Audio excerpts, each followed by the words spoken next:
В Башкирии пара подобрала на улице собаку, а потом выкинула ее в окно с 9 этажа.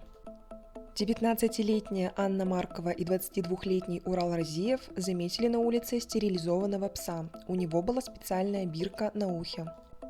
Они взяли собаку домой, якобы для того, чтобы согреть и покормить. На камеру домофона было видно, как молодые люди заходили в подъезд с псом на руках. Однако, где-то через час пара выбросила пса в окно. Анна утверждает, что собаку выбросил в окно некий мужчина, который заходил к ним в гости. Однако это заявление опровергает все та же камера домофона.